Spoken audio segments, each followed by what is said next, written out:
Please welcome Professor Fior.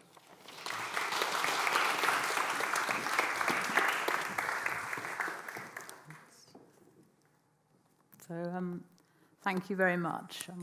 So its value, and particularly as a space for more than one thing at a time, and why that is important.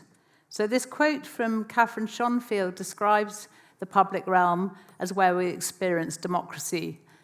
Currently, there's a lot of discussion about the importance of ensuring that you don't only operate online, and the value of nature, being outside, connecting, but there's also another and very important role, which is that give and take. And so when Catherine talked about the idea of experiencing democracy, was the necessity that we continuously negotiate space for ourselves, but also respecting space for others.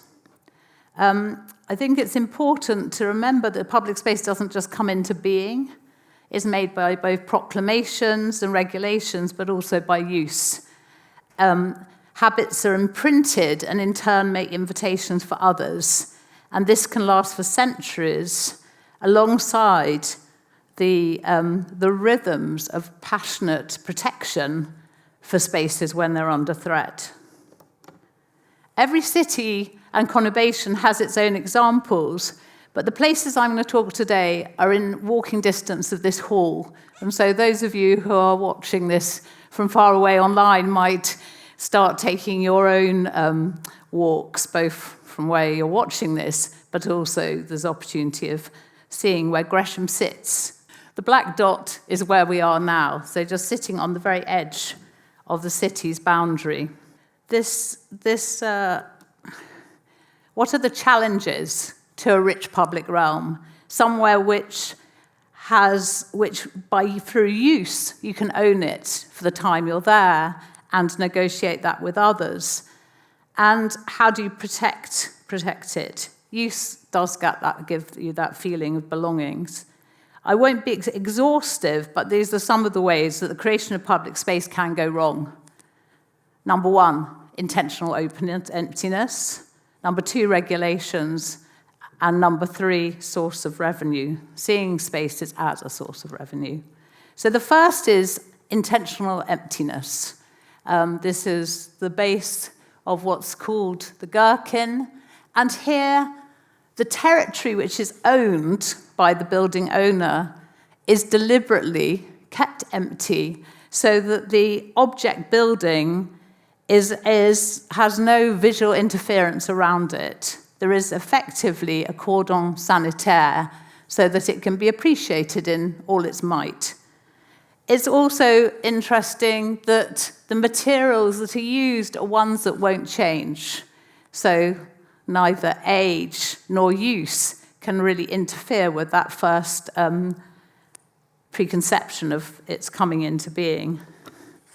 The second is regulations. So this particular space on the edge of the city can be unpacked. There's regulations about light, that those windows should be kept clear of any disruption, regulations about setting back, regulations about fire. There's also, in this case, this single board which tells us that the Boar's Head Playhouse lies under here. So a huge archaeological dig took place, and then it was filled and preserved for later. And in the name of public benefit is a requirement to tell us all about what is there and what is hidden. There's also a bench and probably a requirement for these trees and that planter. So the idea that we can, a single image or a single place, not just happening by accident, but becoming into being for all these invisible ways. The next is footfall.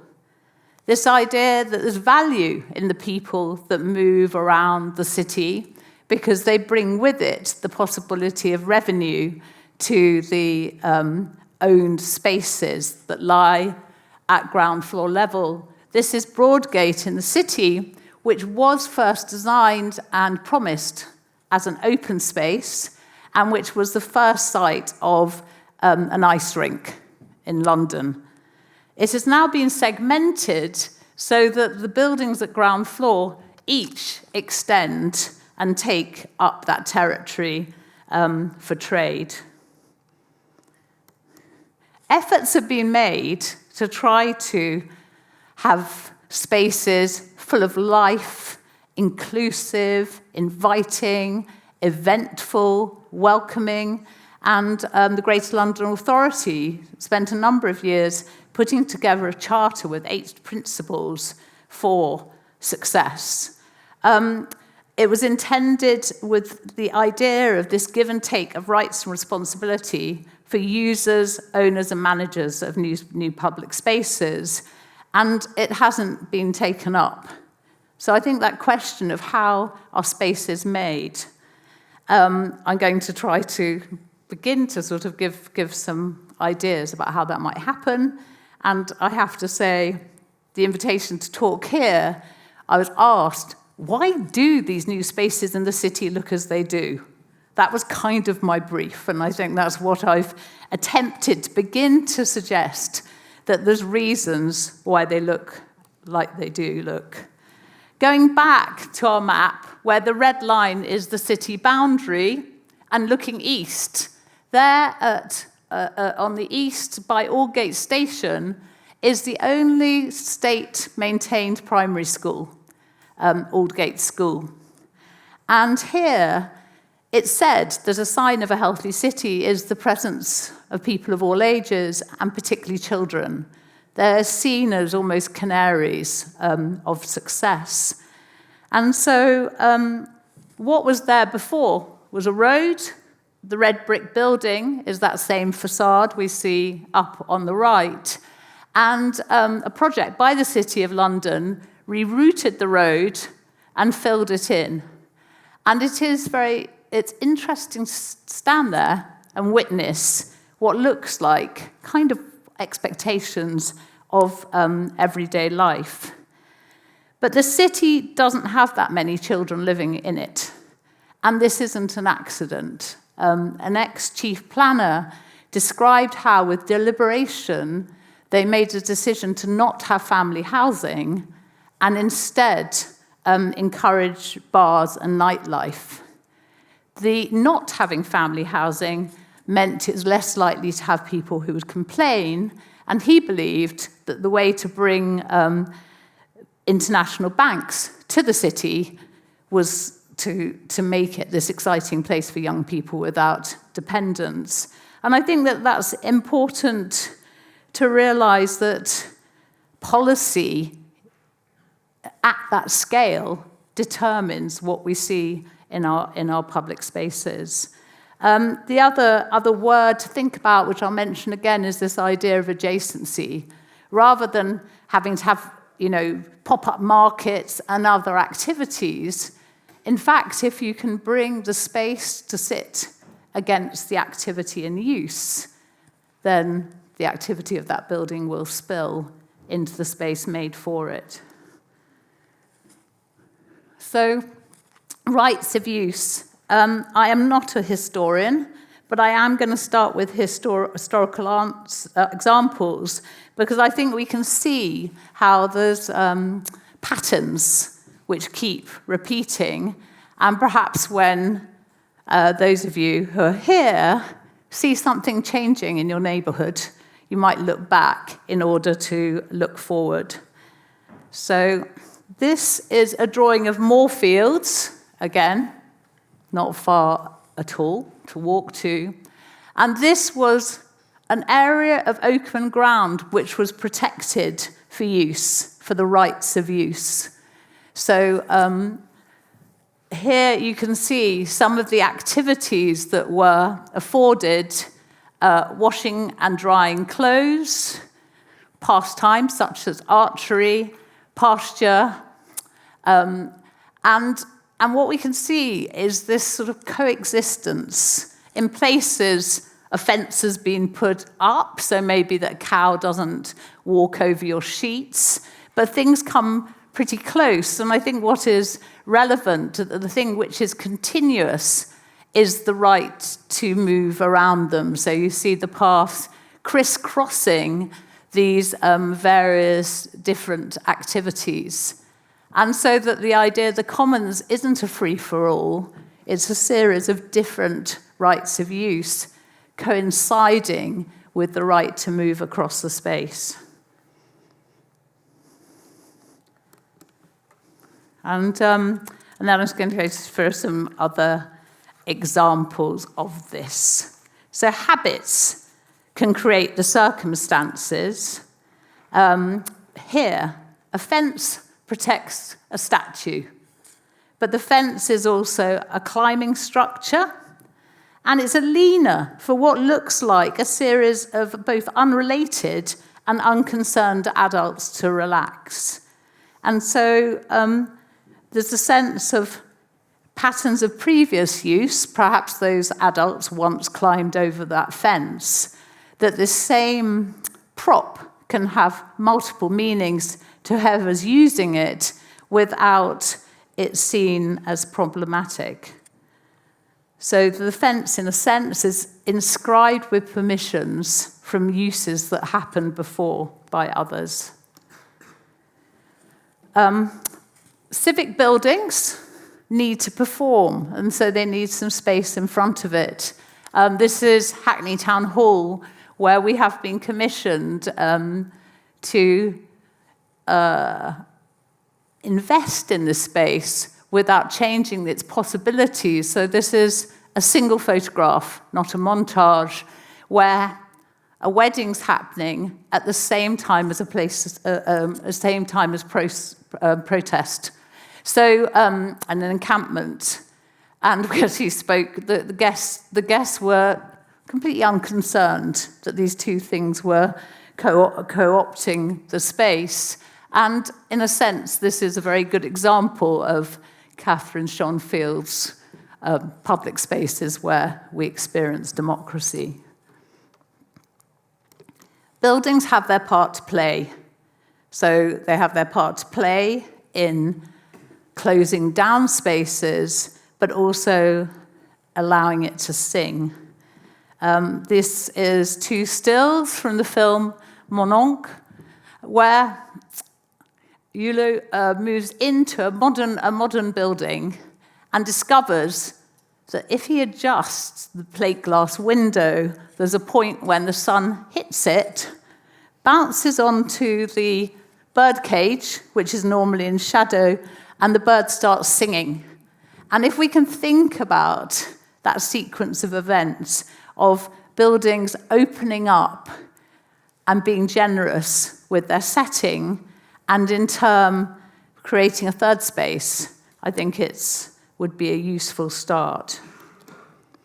This is the National Gallery, flanking Trafalgar Square. Along its edge is a strip of grass, and at the back is backed with figs, a fig vine. If you climb up onto that grass, you can actually see some figs growing in the summer. It was not presented as a space for use.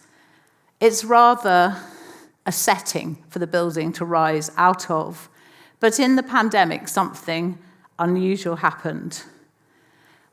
During the first and second hot summers, Londoners started taking over, getting to enjoy the centre of the city, and the grass became a place to sunbathe for all different ages and reasons.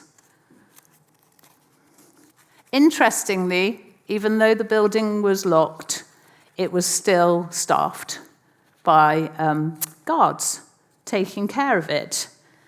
And I watched this. Now and again, they'd come out if anybody was getting up to anything untowards. And the young skateboarders were sort of just gently nudged away from grinding the facade. But those same skateboarders said this is where they chose to come to learn to skateboard, over the South Bank.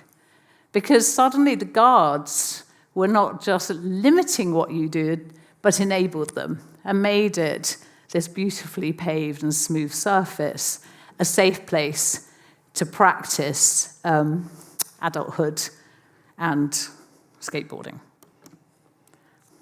So boundaries are continuously tested and negotiated.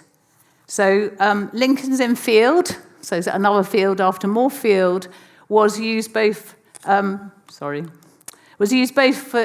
and this is very close to where we stand now. I think I'll say 5 minutes. Was used both for pasture and to take the air. The first people to advocate for it were the immediate neighbours, namely Lincoln's Inn. And if we think about adjacency and the power of adjacency, the benign guard who enables skateboarding to happen, the school that's able to open its doors, and for social life to happen after school time, here we have the lawyers arguing for the protection of the fields that they like to walk in. And so thinking of who your neighbours are. I think what's very particular is this moment, the turnstile. So this place for pasture and for pastime is enabled by the turnstile that allows you to walk in and stops the cows coming out, the first paths moving across that pasture, and a territory which was continuously negotiated. The first houses were allowed to be built if protection was given to the open space, and each 100 years more houses are built, the space begins to form. So it's not that it starts with a square, it's rather the buildings as they make its edges form the square. And over time, as the houses were built, the everyday activities, more or less well-behaved, including things such as executions and other rowdiness, become a problem. The more houses there are, the more concern about these public's activities. And so this next set of relations of the buildings start demanding that the space they look out at is their right to peace, perhaps. And so an enclosure is made. And this thought about that relationship between tidying up, I mean, in the case of Lincoln's Inn, as the buildings were built around it, the space became something of a building site, and then it was tidied away. In the case of the Mile End Waste over in East London, the site of ad hoc markets and of demonstrations was tidied up by both having its railings put around it, but also the argument that it needed to be beautified. So the idea of cultivation becomes ordering and limiting. So Lincoln's Inn Fields got its railing, and it became less used, that once it was contained, those houses weren't seen out every day, either grazing cattle or taking walks. And it was at this point that Octavia Hill and others started arguing for the need to cross that fence, to open up spaces. The idea that open spaces without people were wrong. And she did it in a clever way, which is always a good way of getting your own way, which is to do it incrementally, making small requests to first just have day-long activities in some of the London squares. So the pictures behind me are from left to right. There was both flower shows in Russell Square, but also in Lincoln's Inn Field, and whose heart, a little tear would come to all our eyes to see a little ruffian coming with a pot of flowers, sort of acceptable behaviours for our shared spaces, and poor children being taken into the fields, into Lincoln's Inn Fields, for the day, to have the chance to find a moment around amongst nature. It was this incremental testing of possibilities by using it, giving a snapshot of an alternate universe of publicness, which piece by piece enabled Lincoln's Inn to become a public space as it is now. It's interesting that that fight around boundaries continued, and that in the 90s, the railings became higher because there was such a lot of rough sleeping and tents, and gates were erected. So there we see hundreds of years of this push and pull over what is public space for.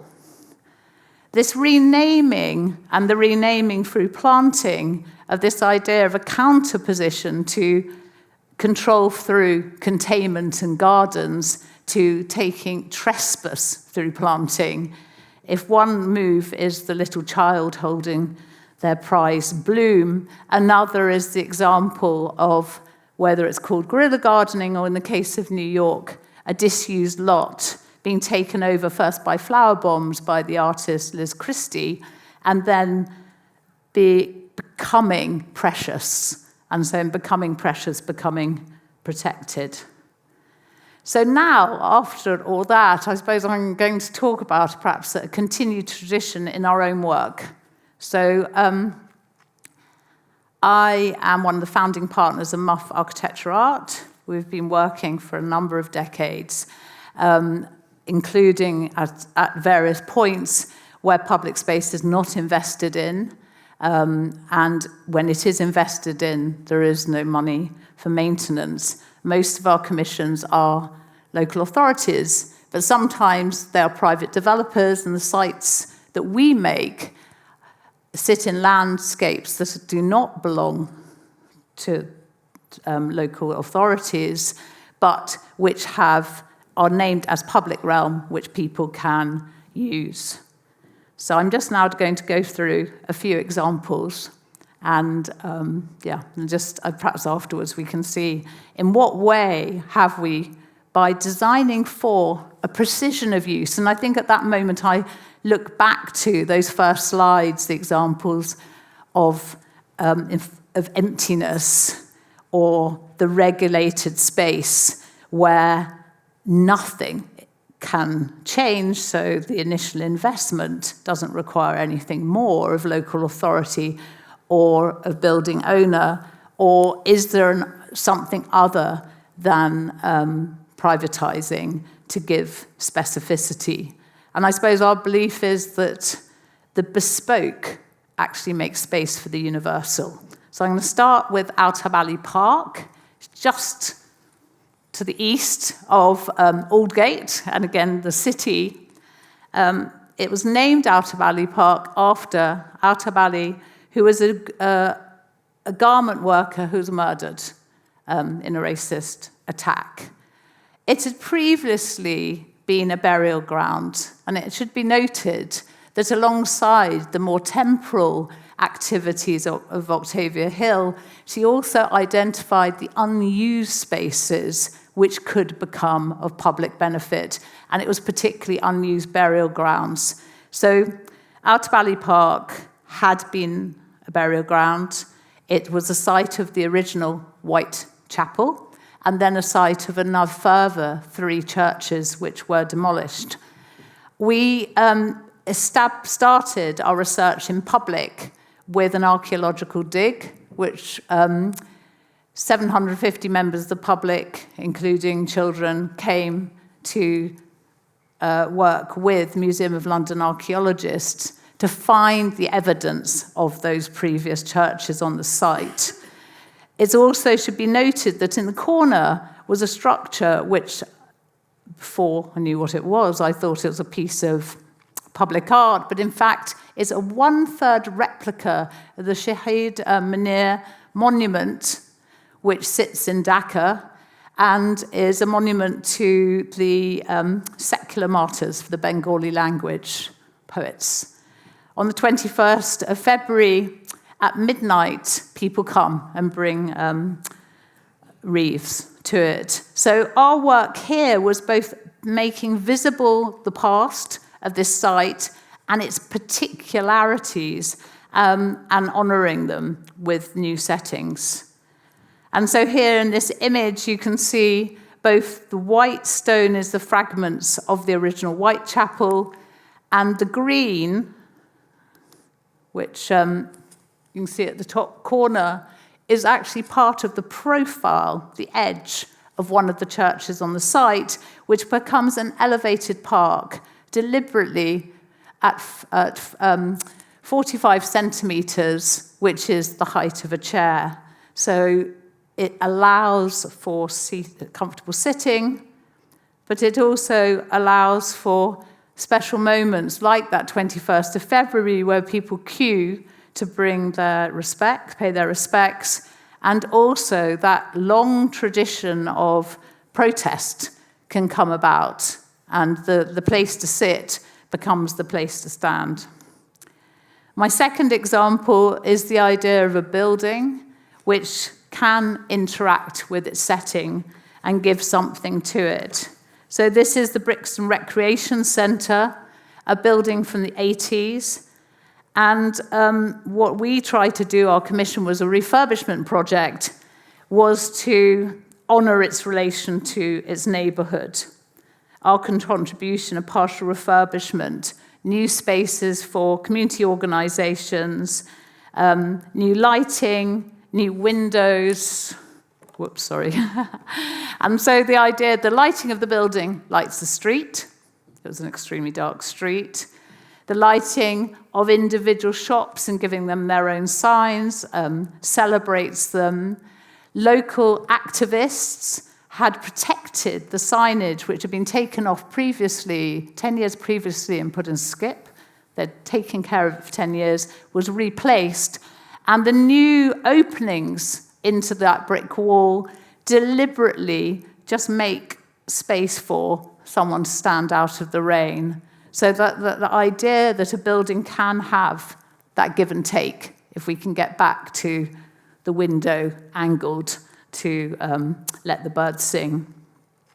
Next is thinking about supporting coexistence. So here I'd refer back to the turnstile that keeps the cows in, but lets you come and go. And here, this is a project in Dalston. Gillette Square is somewhere where many people gather, people who in other parts of London might get moved on. There's a recognition of great peer-to-peer support.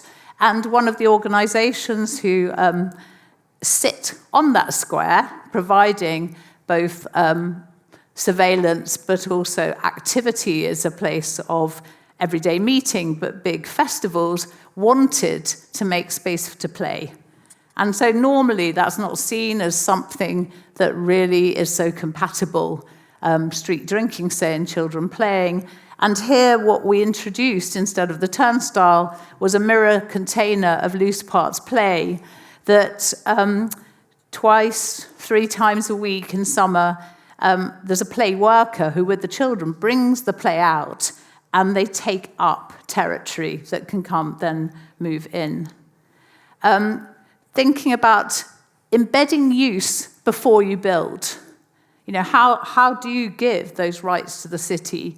So this is Ruskin Square. This is one of those examples of a privately owned, speculative project, a master plan originally by Foster's, and an empty site where all the buildings and perhaps all the potential resistance have been removed and is ready for use. The only thing in place was a chestnut tree, and this was a project amongst many of I've shown where we collaborated with JNL Gibbons, thinking about that the inhabitants' spaces are not just people, they're also trees and plants and soil. So that was the site by Croydon, East Croydon Station, and it had been named Ruskin Square, because that's the first thing you do. You empty the ground, and it needs an identity. John Ruskin had a connection. Grandmother had a pub there. And so we were able to draw on John Ruskin, since a commitment had been made, to think about how to build a design for this place. And we were able to take the quote, better get it right, which was no wealth but life. The idea that use has value. So the first thing we did was find ourselves some clients. Because how do you design just for a public? And our clients in this case were the Refugee Council and the young Afghani men for whom cricket, rather than football, was their everyday sport. And so cricket practice nets were placed alongside a path that now we see it. It's like it sort of remind us of some of those paths crisscrossing Moorfields and Lincoln's Inn Fields, which allowed this derelict site to be moved through safely. So people stuck to the path, and then there were these openings and cricket. And what it meant was we were able, working closely with our clients, Stanhope Schroeder, to build the public spaces first so that they started getting used. The buildings came second.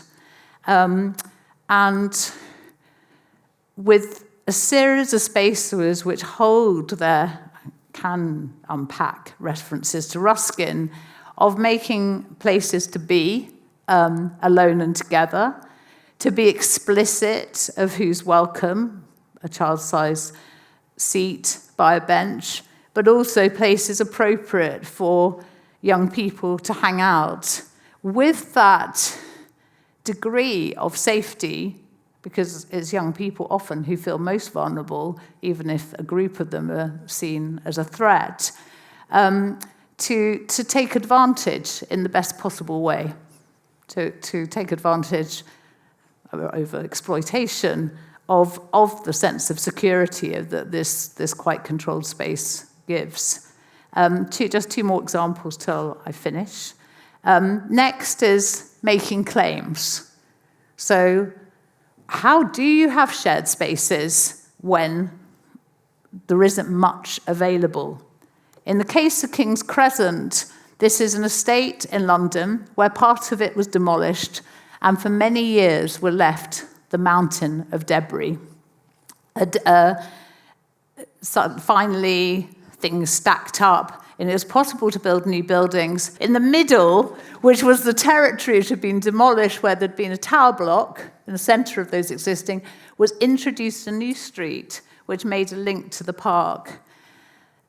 The new build happened in two stages. In the first stage, all the flats had private courtyards, and there was no means to move between them. So unless you had a friend in another block, you never got to see it. And it was true that the space within the social housing was the smallest, bringing our ambition to create shared spaces. We were able to invest in that new street itself as not only a play street, but also a place for adults to hang out. The possibility of when home life is just too much, there's somewhere to step out to. And so making claim through use and through the prompts to use for that as a shared resource. When we first started, there was a lot of anxiety about introducing play so close to people's front doors. When we were finished, people said, well, that's not where are the swings? So I think this idea by, again, the value of new habits and how that can actually address anxiety about change and what might happen next. And if anybody wants to visit, that's King's Crescent, opposite Clissold Park, where there's a bench placed to lounge and catch afternoon sun, as well as a hammock that will support any adult. And lastly, I mentioned trees and the way that much has been said, including an earlier lecture this month, of the idea of what trees and landscape give in terms of how they perform for air quality or urban cooling, but perhaps another take is, what do trees need? And in this project with Adam Kahn Architects and Jen Gibbons, we started by drawing the root zones of the trees and pulling the buildings back so that there was a new give and take where the trees, which had been there for up to 200 years, mark a new edge. The buildings inflect and in turn create these shared courtyards, which are communal spaces. There's maisonettes with up to 5 bedrooms and front doors which open out into them.